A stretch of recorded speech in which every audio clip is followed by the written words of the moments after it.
नमस्कार। Thank you.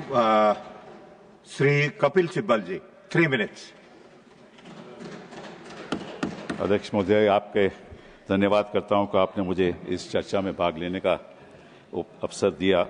I only have one request. I need a minute or two extra to be able to make my points. Sir, we are not here as party representatives because the subject matter doesn't relate only to any political party. This relates to the functioning of our democracy. और लोकतंत्र इस तरह से चलना चाहिए कि जो चुनाव हो वो फेयर हो, ट्रांसपेरेंट हो और उसमें जनता का विश्वास हो। ये हमारा लक्ष्य है। Sir, if you look back on major reforms that have taken place in this country, और मैं इतिहास में थोड़ा जाना चाहूँगा, वक्त कम है, तो पहली बात तो ये है कि आपको मालूम है कि हम हर चुनाव में ये देखते हैं कि मनी पावर का कितना रोल रहता है, पैसे का कितना रोल रहता है। तो हमने तय किया कि लोकसभा में जो कैंडिडेट होगा वो 94 लाख खर्च, उससे ज़्यादा नहीं कर सकता, और असेंबली में 40 लाख। अब हम जानते हैं, आप जानते हो, सभी लोग जानते हैं कि क्या इसका पालन होता है? नहीं होता ना। तो कौन सा सुधार ला रहे हैं हम उसके बारे में?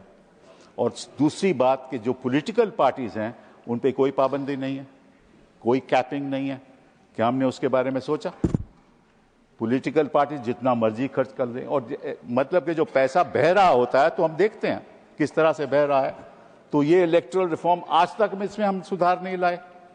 दूसरा, हम बड़ा भारी सुधार जो लाए थे वो 10th शेड्यूल का था। आपको याद है कि आया राम गैर राम की प्रक्रिया चल रही थी और लोग पार्टी बदल के जाते थे दूसरी तरफ। तो हमने सोचा 1985 में कि 10th शेड्यूल लाया जाए, संशोधन किया जाए संविधान में।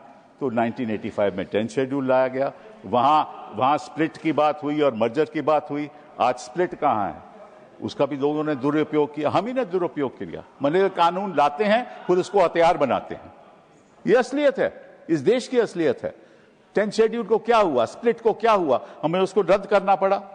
फिर केवल मर्जर की बात आई। मर्जर कोई पार्टी, आज की पार्टी कोई मर्जर नहीं करती, स्प्लिट के द्वारा ही सरकारें बदली जाती हैं।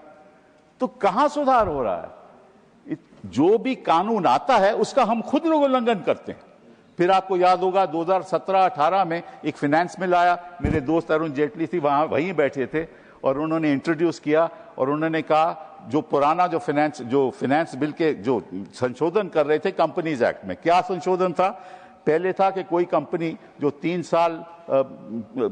साल की उसकी काम नहीं है तो वो कोई कंट्रीब्यूशन नहीं दे सकती।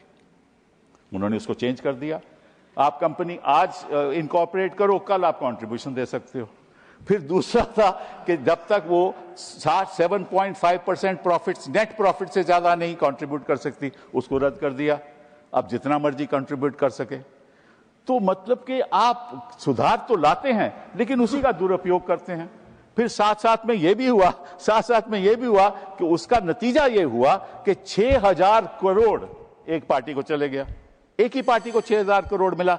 नहीं तो एक minute, just I am not saying anything, I am not saying anything sir, I am just trying to, I am not see. So वो क्या हुआ, उसका नतीजा क्या हुआ कि कोई भी पार्टी कितना भी पैसा दे दे, साथ में जब फंड देना पड़ता था तो रेजोल्यूशन होता था बोर्ड का कि किस पार्टी को फंड दे रहे हो, वो भी रद्द कर दिया। सो अभी किसी पार्टी को फंड दो, नाम नहीं, इलेक्टोरल बॉन्ड, वो खत्म हो गया। सुप्रीम कोर्ट ने कह दिया कि यह संवैधानिक था। तो जो मेजर जो सुधार लाए हो उसका तो आप उल्लंघन करते हो। तो one nation one election, one nation one party, one election one outcome, ऐसा नहीं होना चाहिए सर। बहुत बहुत धन्यवाद। Thank you.